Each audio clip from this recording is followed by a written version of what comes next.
नमस्कार, news 18 special में आपका स्वागत। मैं राहुल ओझा आपके साथ। पटना के बेहटा में बालू माफिया ने महिला अधिकारी को दौड़ा दौड़ा कर पीटा।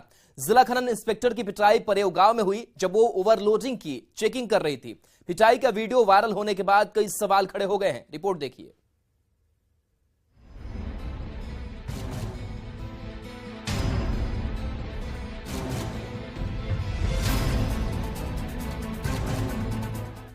ये तस्वीर आपको विचलित कर देगी।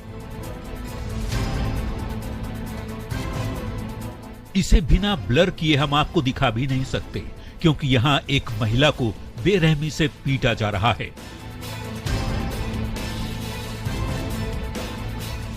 जमीन पर गिराकर मारा जा रहा है। दौड़ा दौड़ाकर डंडे से पिटाई की जा रही है। लेकिन जब आप ये जानेंगे कि ये महिला कौन है, तो आपके होश उड़ जाएंगे। जी, ये कोई आम महिला नहीं, बल्कि जिला खनन इंस्पेक्टर है, जिन्हें बालू माफिया और उसके गुर्गों ने दौड़ा दौड़ा कर पीटा।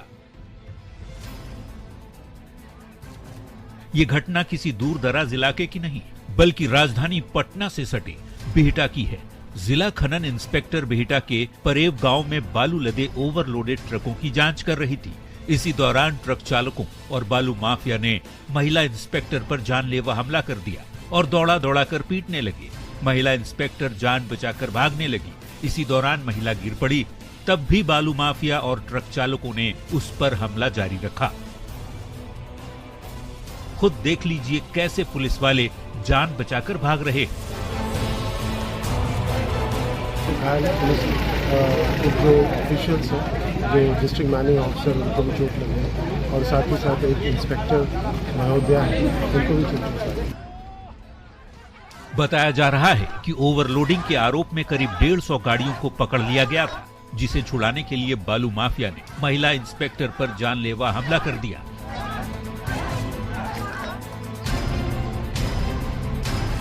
घटना को देखते हुए 44 लोगों को गिरफ्तार किया गया है और डीटीओ और एसडीएम दानापुर के नेतृत्व में इन्फोर्समेंट की टीम ने कार्रवाई शुरू कर दी है। लेकिन सवाल है, बिहार में क्यों बढ़ रही पुलिस पर हमले की घटनाएं? उत्पाद विभाग की टीम पर भी लगातार हमले क्यों? बालू माफिया को कहां से मिल रही हिम्मत? न्यूज 18 के लिए दानापुर से अमरजीत की रिपोर्ट। बेहटा के परेव में महिला खनन पदाधिकारी पर हमला मामले में एक्शन तेज हो गया है। पुलिस ने अलग अलग धाराओं में 3 एफआईआर दर्ज की है, जबकि 53 और 44 ज्ञात पर मामला दर्ज किया गया है। खनन पदाधिकारी के बयान पर यह मामला दर्ज किया गया है। बालू लदे वाहनों को भी डीटीओ ने फाइन किया है। इस घटना के बाद आज परेव के घाटों पर कोई भी ट्रक और व्यक्ति नजर नहीं आ रहा है। जहां पर ट्रकों की लाइन लगी होती थी, वहां आज सन्नाटा पसरा हुआ है। हमले के बाद पुलिस ने पूरी रात छापेमारी की और 46 लोगों को हिरासत में लिया। सीनियर अफसर की देखरेख में पूरी रात कार्रवाई चलती रही। कई थानों की पुलिस परेव सोन नदी का चक्कर लगाती रही। आपको बता दें कि कुछ दिन पहले निगरानी के लिए खनन विभाग ने एक झोपड़ी बनाई थी। झोपड़ी को कुछ दिन पहले खनन माफिया ने जला दिया था।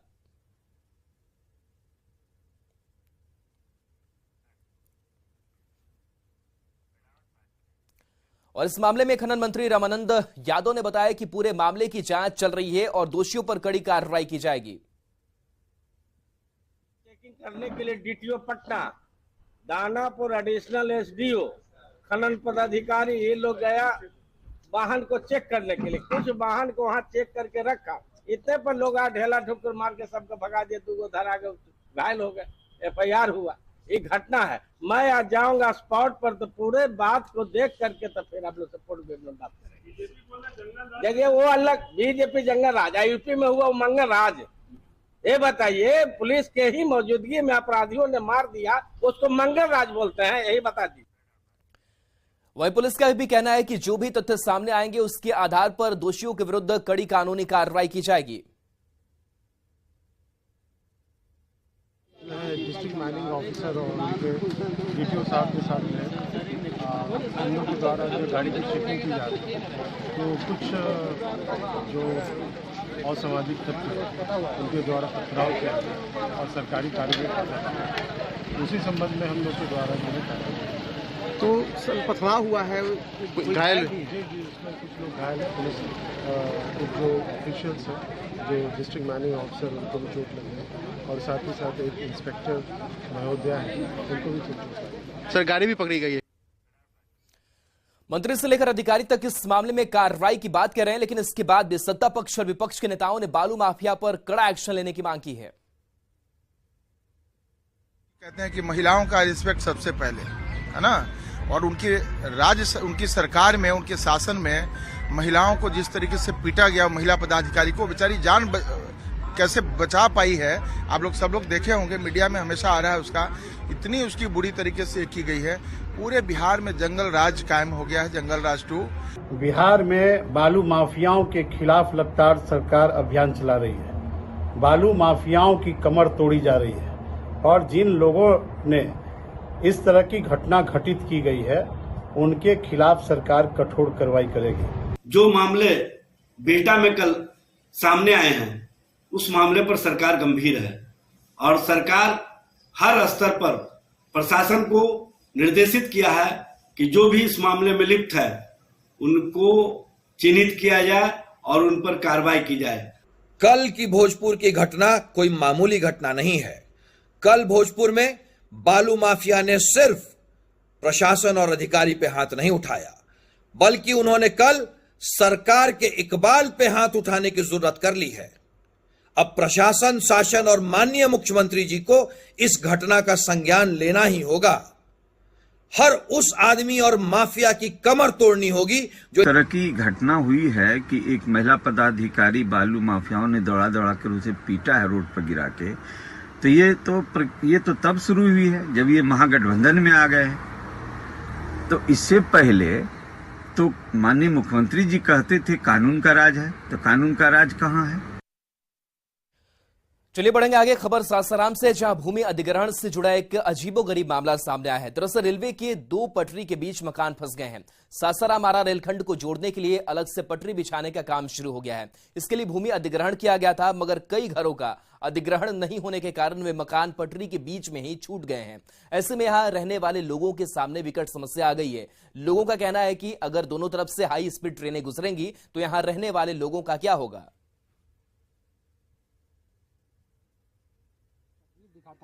ये बगल में रेलवे लाइन है और इधर जो है फ्रंट कॉरिडोर रेलवे लाइन है, गया मुगलसराय रेलवे लाइन है और अब जो है रेलवे एक और लाइन मेरे दाहिने तरफ से बना रही है, जिसके लिए भूमि अधिग्रहण किया गया है। लेकिन बड़ी बात है कि आपको मैं दिखाता हूँ, एक मकान है उसे इस दोनों रेलवे लाइन के बीच में छोड़ दिया गया है।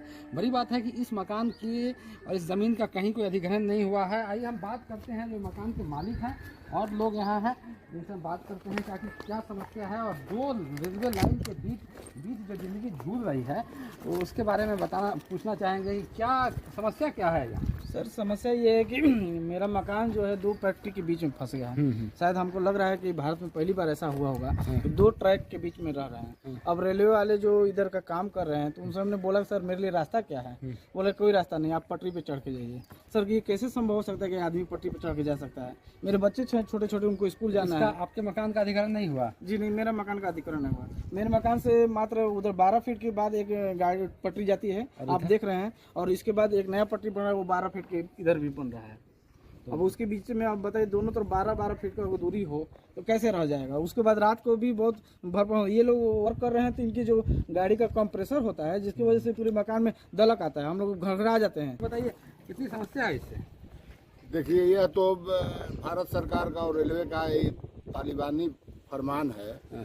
यह छोटे छोटे बच्चे हैं, इनकी गाय है, दोनों तरफ से रेलवे लाइन हो गया है। इधर से भी रेलवे लाइन जा रही है और उधर से भी रेलवे लाइन। किसी से बात हुआ अधिकारी सीओ वगैरह से किसी से? नहीं, इन्होंने कहा, हम लोग तो आए, जब हंगामा होने लगा सीओ आए थे, इन लोगों ने आया तो बोला कि आपके लिए रास्ता हम लोग रेलवे पर धर देंगे, रेलवे का पटरी का जो किनारा है किनारे पकड़ के आप चले जाइएगा। 2 रेलवे पटरी के बीच अगर जिंदगी झूलेगी तो कितनी समस्या है। अभी भी बगल से जब ट्रेन गुजरती है तो लोग परेशान हो जाते हैं, तो कहीं ना कहीं समस्या है और इसके निदान के लोग अधिकारियों का चक्कर लगा रहे हैं। अजीत कुमार, न्यूज़ 18, सासाराम। इस मामले से जुड़े कई सवाल भी हैं, लिहाजा न्यूज़ 18 पूछता है, अफसरों से लापरवाही हुई या गलती? ट्रेनें गुजरेंगी तो लोगों का हाल क्या होगा? अब समस्या का समाधान कैसे होगा, इस पूरे मामले को लेकर ये तमाम सवाल खड़े हो रहे हैं।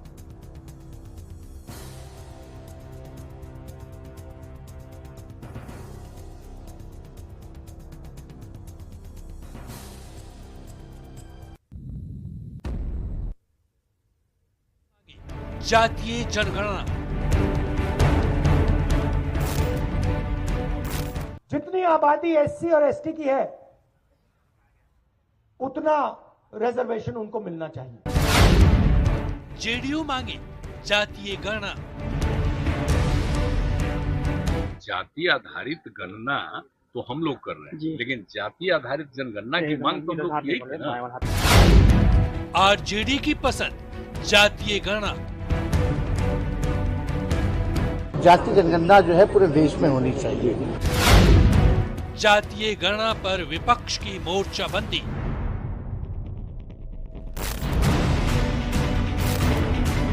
जैसे ही हमें मौका मिलेगा हम ओबीसी सेंसस को पब्लिक कर देंगे। जातीय गणना से मोदी को हरा देंगे।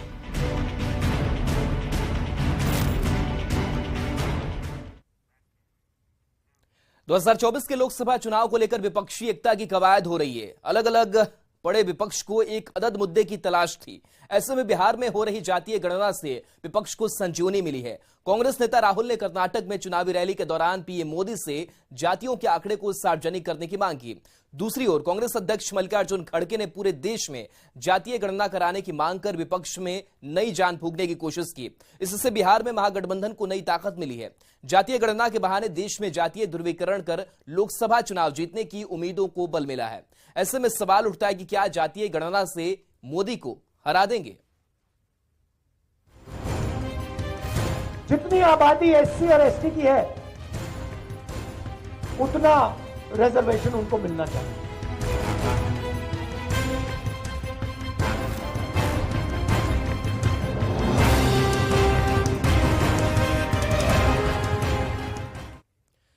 बिहार में महागठबंधन की सरकार जातीय गणना करा रही है। इसी बीच राष्ट्रीय स्तर पर दो ऐसी घटनाएं हुई जिसने महागठबंधन को अपना मॉडल पूरे देश के सामने रखने का मौका दे दिया।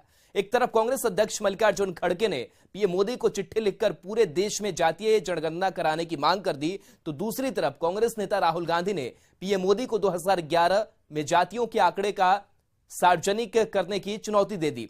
इतना ही नहीं, उन्होंने आरक्षण पर लगे 50% की लिमिट को भी खत्म करने की चुनौती दी है। तो पहला कदम अगर हम देश में ओबीसी को आगे बढ़ाना चाहते हैं, उनका हक उनको देना चाहते हैं, तो पहला कदम है कि ओबीसी सेंसस में जो डेटा है उसको प्रधानमंत्री रिलीज कर दें, पब्लिक कर दें। और मैं आपको गारंटी दे देता हूं कि हिंदुस्तान के प्रधानमंत्री ये नहीं करेंगे और कांग्रेस पार्टी ये काम एकदम कर देगी। जैसे ही हमें मौका मिलेगा हम ओबीसी सेंसस को पब्लिक कर देंगे और उससे पहले हम पूरे देश में बीजेपी पे दबाव बनाएंगे। जितनी आबादी एससी और एसटी की है उतना रिजर्वेशन उनको मिलना चाहिए। और तीसरा कदम, जो ये 50% का कैप लगा रखा है रिजर्वेशन पे कि 50% से ज्यादा रिजर्वेशन नहीं हो सकता। मोदी जी, अगर आप ओबीसी की बात करते हैं तो इस कैप को आप हटा दीजिए, 50% को रद्द कर दीजिए, फिर ओबीसी की बात करिए। राहुल गांधी की मांग के बाद बिहार में महागठबंधन को बड़ी ताकत मिली है। जेडीयू और आरजेडी ने पूरे देश में जातीय जनगणना कराने की मांग की है। जाति आधारित गणना तो हम लोग कर रहे हैं, लेकिन जाति आधारित जनगणना की मांग तो हम लोग यही थे ना। आज जो पहले से हो रहा था तो बराबर में कहते हैं कि 2011 में मेन जनगणना के बाद फिर उसका एक काम किया गया, लेकिन वो तो जारी उसको तो नहीं किया गया। जान ही रहे हैं, जब ये जाति जनगणना की मांग थी तो सभी दलों को हमने लिखा था और ये मांग की थी कि ये जाति जनगणना जो है पूरे देश में होनी चाहिए। तो अगर हो रही बात उन्होंने रखी है तो अच्छी बात है, लेकिन हर जगह होनी। इन आंकड़ों के आधार पर आप आरक्षण की समीक्षा न करें। आबादी, जिसका कल राहुल जी ने भी जिक्र किया, जिसका बिहार में हमारे नेता लालू जी के वक्त से लेकर के लगातार हुआ है कि जिसकी जितनी आबादी होना उसकी उतनी हिस्सेदारी अगर तय नहीं होगी ना, तो मैच्योर डेमोक्रेसी का हम जो डंका पीट रहे हैं ना, वो डंका ठीक से बजता नहीं है। जातीय गणना पर बिहार में सियासत तेज हो गई है। महागठबंधन के नेता खुश हैं तो बीजेपी ने पलटवार किया है। आपको मालूम होना चाहिए कि घोटाले दर घोटाला होते थे। कांग्रेस के सरकार में 14 के पहले हर चीज में घोटाला आपने देखा होगा। ये मंत्री इतना करोड़, ये घोटाला किया, केस भी चला, आगे जो भी हो, सीबीआई हो, ईडी हो, जो काम किया। अभी लोगों को बेचैनी है, कोई सब्जेक्ट मिल नहीं रहा है। विकास की बात नहीं करते हैं, आम गरीब जनता के उत्थान कैसे, उस पर चर्चा नहीं करते हैं। अब जातीय ले आ दिए हैं कि जाति का ही लोग राजनीति करता है। बिहार सरकार द्वारा कराया गया जातीय सर्वेक्षण एक बहुत ही ऐतिहासिक फैसला है और अब पूरे राज्य ही नहीं, राष्ट्रीय स्तर पर भी इसकी मांग उठने लगी है। जिस तरह से कांग्रेस की पूर्ववर्ती सरकारों ने आरोप लगाया है कि 2011 में उन्होंने जातीय जनगणना कराई थी, केंद्र सरकार उस जनगणना की रिपोर्ट को जारी करे। जातीय जनगणना की बात इसलिए हो रही है कि जब आप समाज के लिए अलग अलग क्लास का अध्ययन करने की कोशिश करेंगे तो इसके अलावा कोई दूसरा रास्ता कोई बता दे, कैसे आप अध्ययन करेंगे समाज का? तो समाज की स्थितियों का अध्ययन करने के लिए जातीय जनगणना जरूरी है और इसलिए हम ये मांग कर रहे हैं। कांग्रेस पार्टी के राष्ट्रीय अध्यक्ष आदरणीय खड़गे जी ने आदरणीय प्रधानमंत्री जी को पूरे देश में जातीय जनगणना कराने की मांग को लेकर एक पत्र लिखा है। ये मांग चिरपरिचित मांग है और हमारे नेता आदरणीय लालू प्रसाद जी लगातार इस मांग को करते रहे हैं। श्री तेजस्वी यादव जी के मांग पर ही बिहार में सर्वदलीय प्रतिनिधि मंडल आदरणीय प्रधानमंत्री जी से मिलने गया था। जातिगत जनगणना का हमारी पार्टी भी समर्थन करती है, लेकिन जातिगत जनगणना का जो उद्देश्य है, उस उद्देश्य की प्राप्ति हो, उस उद्देश्य तक ही यह सीमित रहे, ऐसा होना चाहिए। लेकिन विपक्ष के लोग जिस रूप में जातिगत जनगणना को लेकर बातें कर रहे हैं कि मोदी को हराना है इसलिए जातिगत जनगणना होनी चाहिए, मुझे लगता है यह उचित नहीं है, यह देश हित में नहीं है। और अब बात सूरज के सितम की।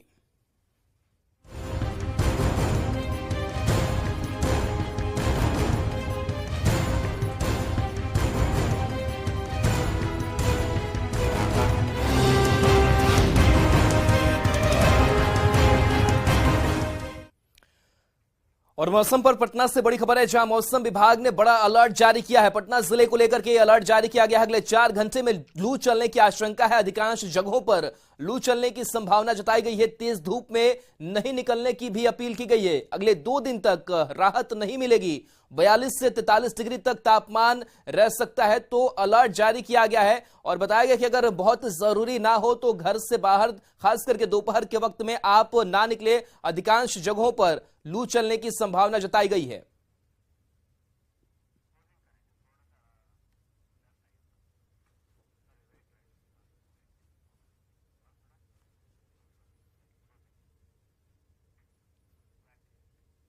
और चलिए इसी के साथ इस बुलेटिन में इतना ही। बन रही है न्यूज़ 18 बिहार झारखंड के साथ। नमस्कार।